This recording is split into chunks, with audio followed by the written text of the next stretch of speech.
kalau nggak ada.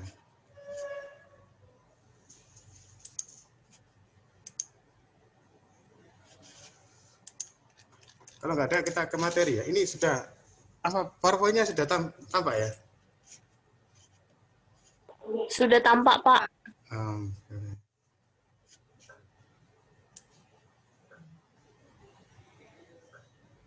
Oke, kita akan coba refresh ya, karena Anda kan sudah banyak diberi teori ya, dari klasik, modern ya, teori kritis. Mungkin sudah dijelaskan apa itu teori ya, mungkin sudah banyak dijelaskan. Cuma tapi kita coba ingin punya kesamaan lagi di sini ya, biar kita ada semacam persepsi yang sama. Teori di sosiologi. Apa sebenarnya teori itu? Teori di sosiologi itu bisa berupa prediksi ya, prediksi terhadap sebuah peristiwa atau perilaku ya. Memprediksi, misalnya, memprediksi. Kalau misalnya jumlah perceraian itu meningkat tajam misalnya, apa kira-kira prediksinya?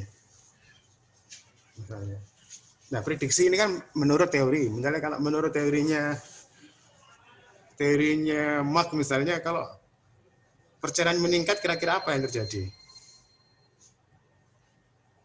Nah, itu maka di situ teori itu punya apa?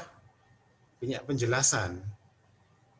Makanya ketika teman-teman itu nanti mengambil fenomena atau mengambil masalah sosial yang ada di setelah UTS itu, kira-kira teori yang Anda pakai itu teori yang mencoba untuk memprediksi nggak sesuatu itu, memprediksi sebuah fenomena atau gejala sosial itu. Nah, di situ makanya kenapa di dalam, kalau kita membuat skripsi itu, bab 2-nya itu tidak boleh berisi konsep-konsep saja. Tidak hanya sekedar, misalnya pakai teorinya Erving Goffman misalnya. Teman-teman kan banyak yang suka teorinya Erving Goffman ya, dari video yang dikumpulkan itu ya.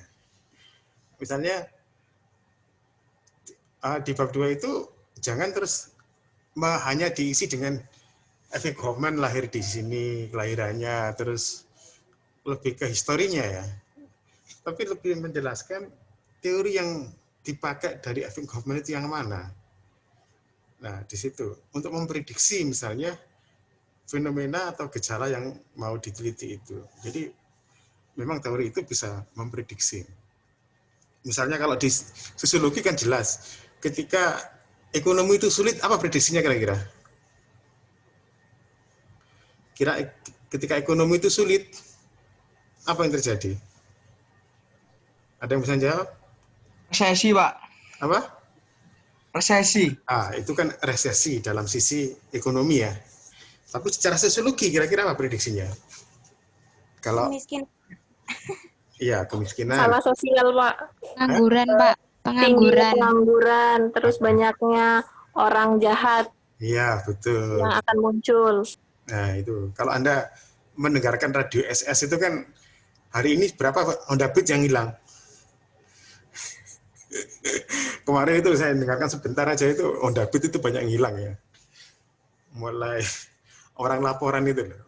Nah, itu ketika ekonomi sulit ya. Jadi sebenarnya bisa diprediksi. Ketika ekonomi sulit, dompet banyak, curanmor banyak. Semakin sulit ekonomi, kira-kira apa? Ya, tadi Chaos, Pak. chaos ya. Chaos. Betul, chaos.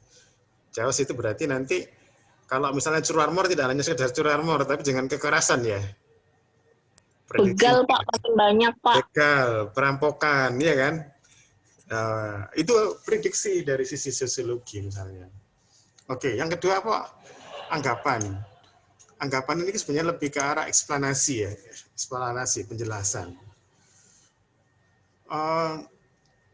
Ada teori-teori itu yang menjelaskan tadi, apa yang prediksi tadi, tapi ada yang menjelaskan understanding-nya.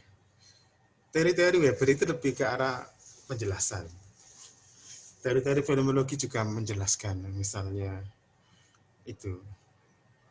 Kira-kira kalau angka perceraian tinggi itu kira-kira iya tadi kan prediksinya misalnya banyak anak yang jadi apa ya? Broken, anak-anak jadi broken apa? Broken home. Ah, ya, Broken Pak. betul itu. Nah, kalau sebuah eksplanasi penjelasan, kira-kira faktor apa yang mengakibatkan orang itu kok banyak perceraian di era pandemi ini?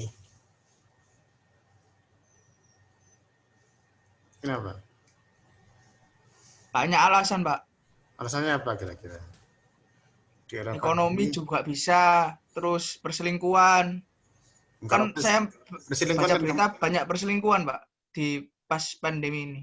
lo kok bisa? Pandemi kok membuat perselingkuhan itu gimana? Gak tahu, Pak, di Vice ada, Pak, Iya, beritanya.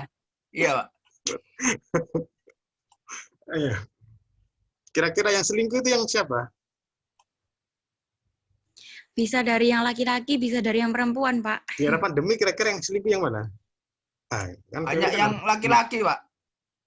Berapa persen gitu loh? 65% kalau nggak salah. bukankah laki-laki yang banyak kehilangan pekerjaan? Kenapa dia selingkuh? Tahu, banyak main Hah? internet. Pak, mungkin karena Tinder, Pak, Tinder. ekonominya itu Pak jatuh, akhirnya yang istri marah-marah terus setiap hari di rumah, akhirnya kan nggak betah itu Pak. Oh, gitu ya. Berarti kan yang Selingkuh. ya selingkuh yang oh ya, berarti ini efek dari apa? Awas Pak, Ekonomi, Tantan Pak. juga bahaya. Hah? Tetap ekonomi Pak. Gimana tadi? Sandia? Kenia? Ya, menurut saya dampaknya tetap pengaruh ekonomi Pak, karena ya itu tadi kan ekonomi juga ketika ekonomi jatuh itu kan mental keluarga atau apalagi pekerja-pekerja itu jatuh semua Pak. Jadi di situ kan mereka emosinya nggak kekontrol, akhirnya yang lebih dominan marah-marah itu kan perempuan Pak. Akhirnya siapa sih Pak yang betah kalau setiap hari dimarahin Pak, apalagi marahnya nanti nyinggung-nyinggung, akhirnya kan lelaki punya banyak potensi untuk apa melakukan perselingkuhan itu Pak. Oh, Itu sih oke. ya. Itu kan anggapannya Iya, laki-laki iya Pak. dimarahi, akhirnya dia selingkuh. Tetapi faktanya bahwa yang menuntut cerai itu yang perempuan malahnya. Yang menuntut cerai. Ya kan soalnya ketahuan selingkuh, Pak, makanya dituntut. Nah, ketahuan selingkuh akhirnya diputus. Tetapi yang jadi problem adalah ketika perempuan yang menuntut cerai, berarti dia itu yang independen, otonomi. Dia nggak takut misalnya kalau kehilangan apa? Kehilangan suami. Berarti kan yang punya resources kan perempuan, bukan laki-laki. Yang punya laki-laki cadangan kan perempuan. Yang punya pendapatan kan perempuan misalnya. Nah, itulah makanya teori itu juga bisa menjelaskan. Nanti tergantung pada teorinya. Teorinya mana ya kan itu. Misalnya yang Anda pakai, misalnya. Tadi kan Anda mungkin menggunakan teori perilaku menyimpang ya, misalnya. Misalnya kan seperti itu. Karena laki-laki dimarahi terus, akhirnya dia cenderung menyimpang kan gitu ya. Jadi dimarahi, dia akhirnya menyimpang. Oke, jadi sebuah teori itu juga berupa anggapan ya, atau eksplanasi. Tapi juga bisa teori itu juga bisa ini ya, semacam fondasi ya, semacam permulaan. Makanya hampir semua penelitian itu selalu dilandasi dengan ini, dengan permulaan ini. Pasti ada teori ya, ada teori ya. Makanya kalau teman-teman, kenapa kemarin tak suruh membuat video itu supaya teman-teman itu kita tahu sebenarnya teman-teman itu punya teori apa atau yang sudah klik dengan teori apa itu, kan gitu ya.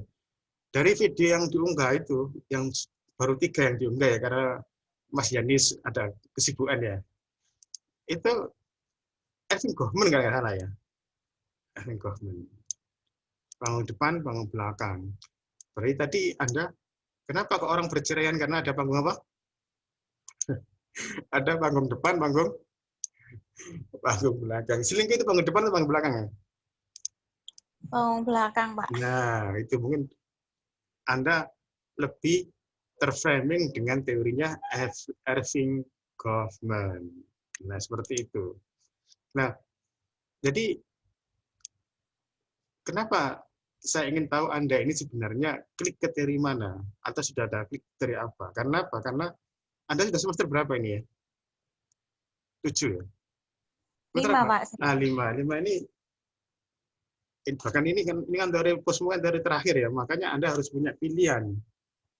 Kita nggak mempersoalkan Anda memilih klasik, Anda pilih modern, Anda pilih kritis, Anda pilih postmodern, itu nggak ada paksaan. Terserah Anda memilih.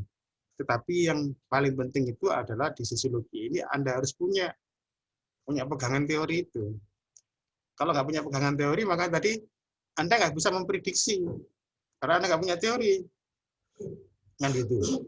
Anda nggak juga bisa melakukan anggapan tadi, karena Anda nggak punya teori. Misalnya gitu.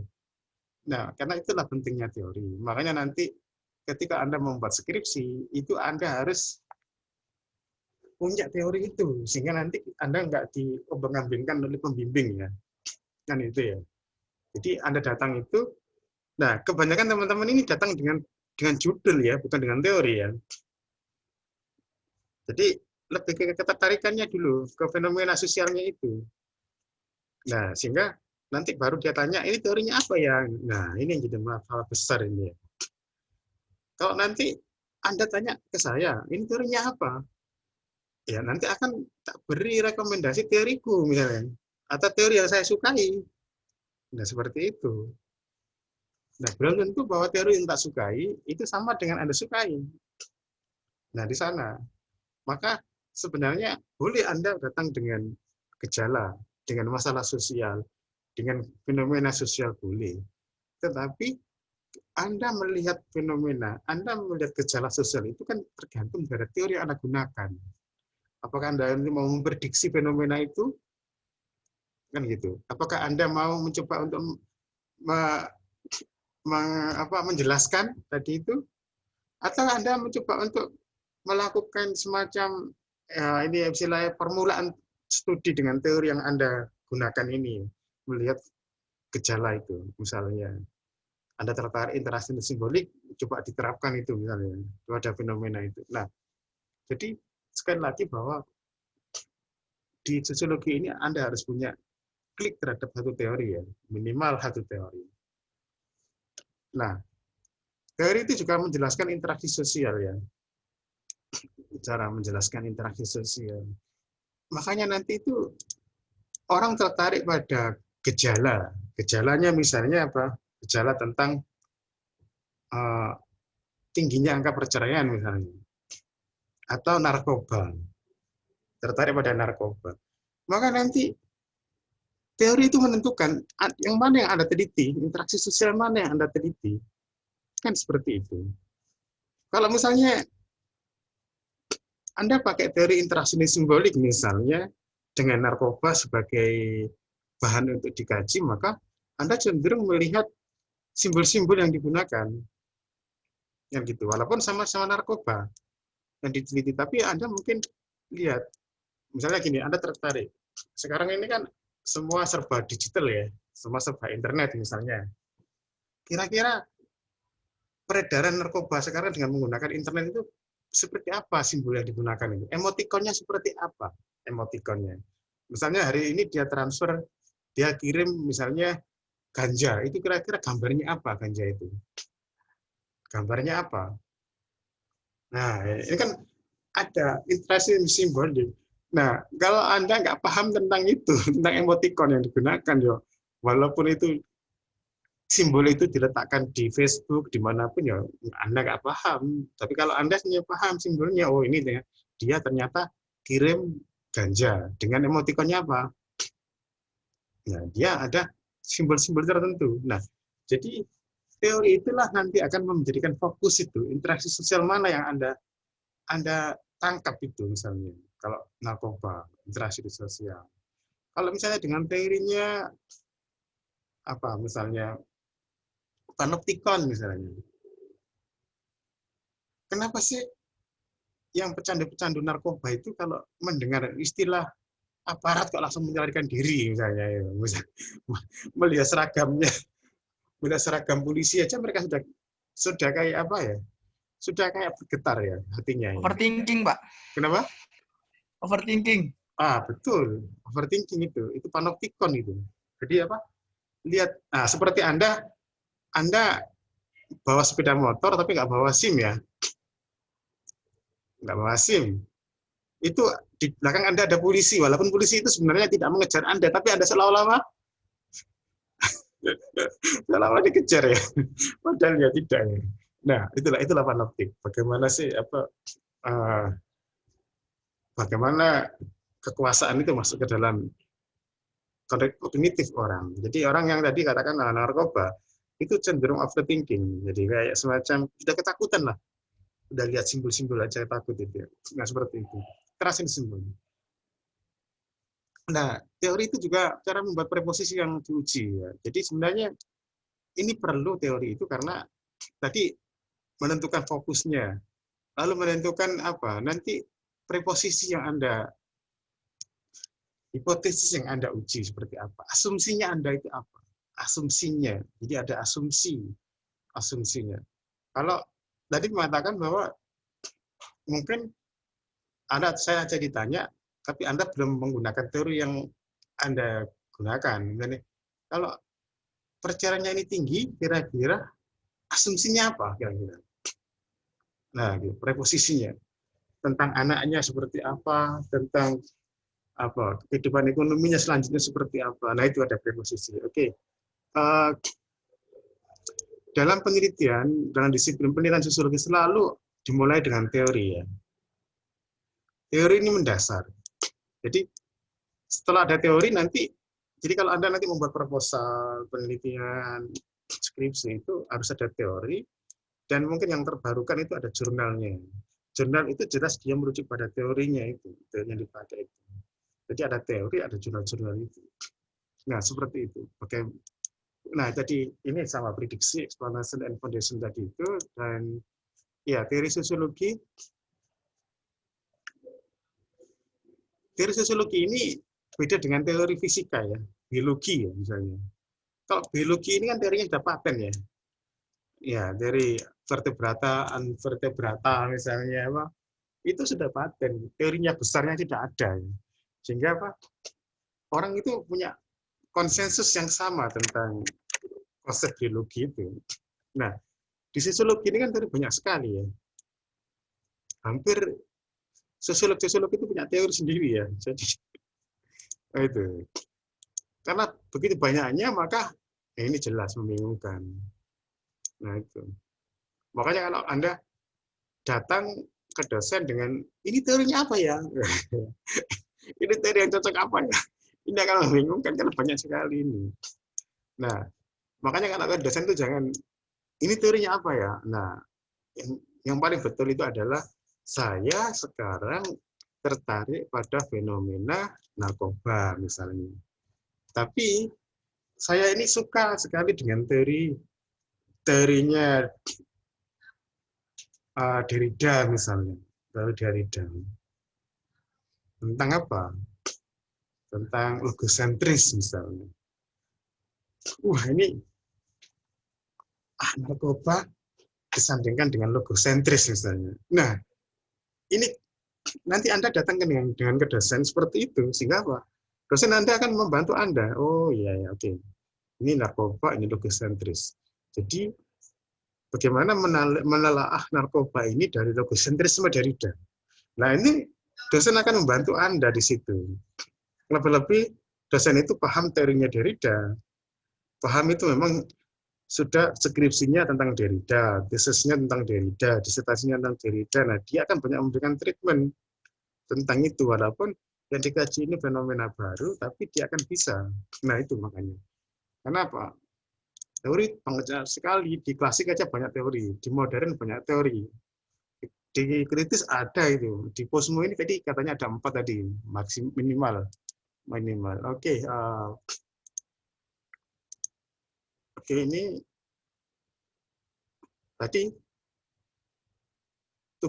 tugas kita ini, tadi yang sudah saya jelaskan dari awal tadi itu, kontrak itu teori mana yang Anda harus terapkan.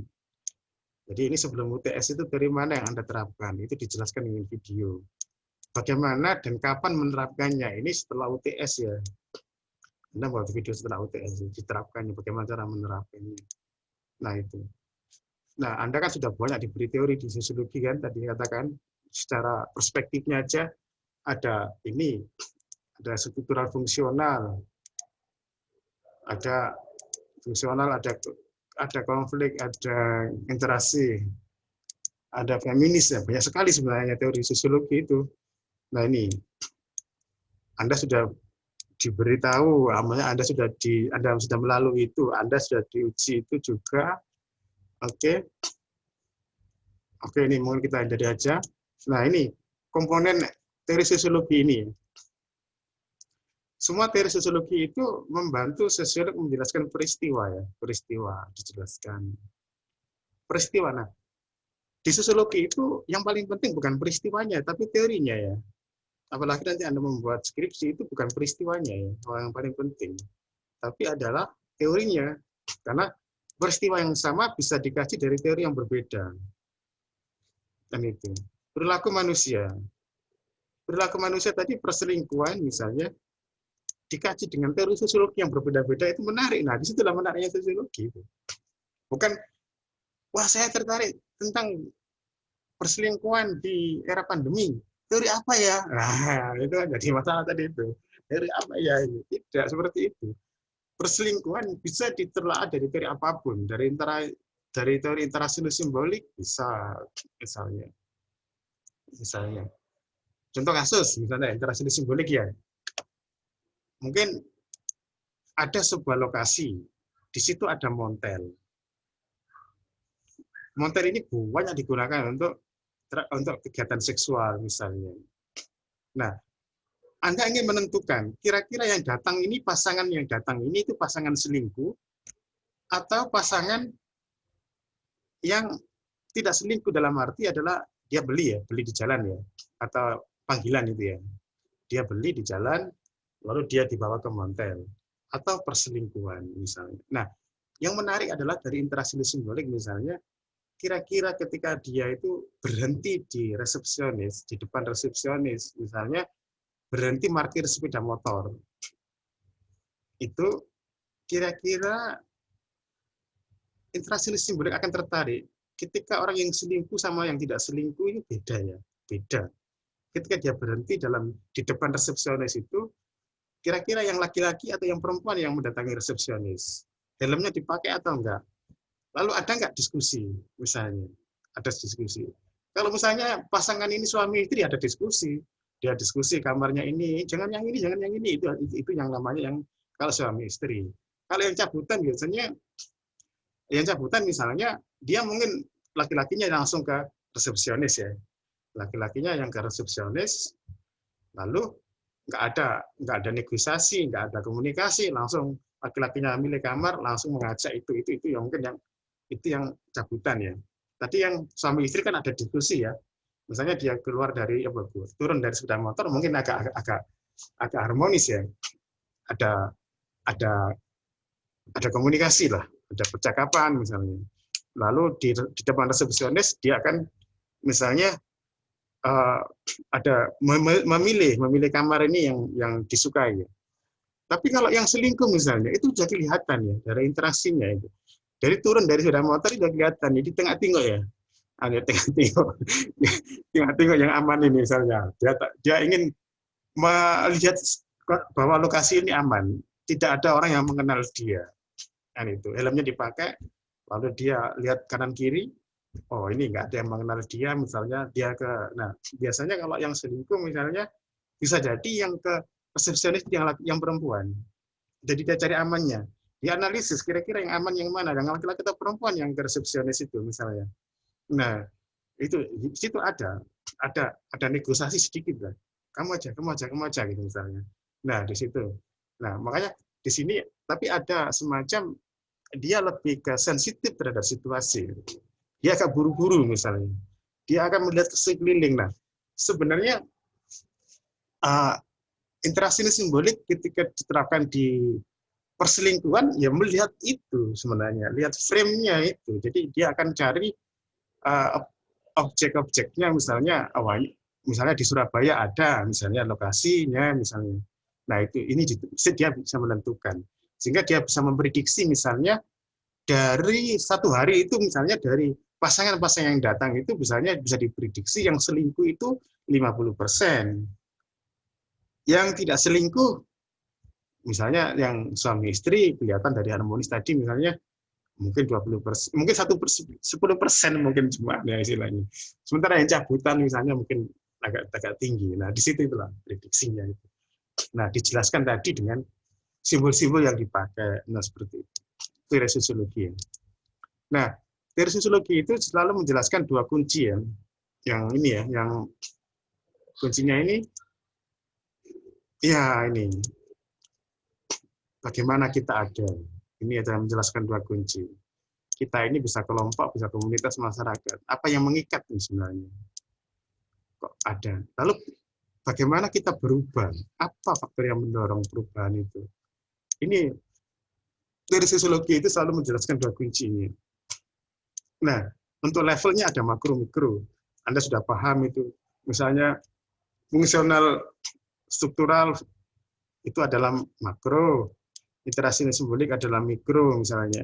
Di sosiologi nggak mungkin misalnya, apalagi yang pemula, Parson digabung dengan Habermas itu kan sulit ya. Kecuali ya ada juga kadang-kadang Parson disandingkan dengan Habermas. Tapi itu semacam yang nggak lumrah di sosiologi, karena makro dengan mikro. Kecuali dia sudah ahli, ada makro digabung dengan mikro dan akan menghasilkan teori baru ya. Jadi itu. Tapi kalau untuk kita, untuk skripsi, untuk tesis mungkin lebih yang Anda pilih itu yang makro atau yang mikro seperti itu. Oke. Mungkin itu nanti. Nah, ini penjelasan aja Anda sudah mendapatkan itu. Untuk lari ke ini postmodern ya. Oke. Postmodern ini sebenarnya sebelum tahun 60-an, postmodern itu sudah lebih dulu praktisnya itu di seni dan arsitektur. Jadi sebenarnya seni dan arsitektur itu lebih posmo, lebih awal karena dia tidak terikat pada pada paradigma. Dia bisa mencampur paradigma itu di seni, arsitektur misalnya. Bisa mencampur, jadi bisa menghasilkan hal-hal yang baru. Dia tidak terikat dengan universal, kebenaran universal, keindahan universal, tidak. Tapi dia lebih ke arah, istilahnya lebih empiris di sini. Nah, dalam sosiologi ini sekitar tahun 60-an ya. Tahun 60-an itu dipicu oleh Thomas Kuhn dengan bukunya Revolusi Paradigma itu. Kenapa kok Thomas Kuhn ini penting ya? Thomas Kuhn ini penting karena apa? Karena sosiologi atau ilmu-ilmu yang lain seperti antropologi dan kawan-kawan diajak lagi kembali ke filsafat ya, istilahnya harmonisasi dengan filsafat. Karena apa? Sebelum tahun 60-an ini sosiologi itu berpisah dengan filsafat, antropologi berpisah dengan filsafat. Ketika sosiologi ini berpisah dengan filsafat, Anda sudah tahu ya, Anda sudah mendapatkan seperti fungsional struktural. Ini dia ini kayaknya mendominasi dalam sosiologi, tetapi nggak ada perubahan. Dari Emile Durkheim, Parson sampai Merton ya hampir sama teorinya. Nggak ada semacam kayak perubahan yang radikal di teori itu. Termasuk juga sama di teori konflik juga sama dari Marx, Althusser, Gramsci, Louis Koester, Dahrendorf, bahkan teori kritis hampir sama semua. Kenapa? Karena sebenarnya dia kayaknya anti filsafat. Nah, baru teori kritis itu dia mencoba untuk mengkombinasikan dengan filsafat. Dengan Immanuel Kant, dengan Hegel, itu mulai di teori kritis. Nah, sehingga apa? Sebenarnya sosiologi ini ketika dia tidak berkombinasi dengan filsafat, itu kayak terjadi konflik internal ya. Antara feminis, konflik dengan interaksi simbolik, konflik dengan teori kritis, konflik dengan fungsional. Itu dia semacam kayak lingkaran setan ya, seperti itu. Nah, di sini ini Thomas Kuhn itu mengajak kita berubah. Kita Pak, filsafat dan sosiologi itu bergabung lagi. Nah, itulah intinya. Makanya kenapa kok ada Foucault, ada Derrida, ada Budila, itu cenderung yang memang yang sangat sosiologi adalah seperti Budila sama Bourdieu ya. Tetapi walaupun mereka sosiologi, tapi mereka banyak mengadopsi filsafat-filsafat, pemikiran-pemikiran yang bagus. Sehingga apa? Teori-teori yang dihasilkan oleh mereka itu cenderung bagus. Nah, itulah. Nah, walaupun sebenarnya awalnya dianggap bukan teori ya, dianggap sebagai gerakan sosial, ya, gerakan politik, gerakan budaya. Wah, ini yang penting anti modern semacam itu. Nah, baru diakui sebagai teori alternatif. Makanya kenapa Research itu membuat buku terakhir itu adalah teori postmodern. Sebelumnya dia nggak mengakui bahwa teori postmodern sebagai teori, tidak. Akhirnya dia menulis, walaupun awalnya mengatakan ini bukan teori kan itu, hanya sekedar semacam gerakan sosial. Oke, itu. Nah, ini sudah jam 1. Gimana? Ini ada ciri-ciri postmodern yang harus disampaikan.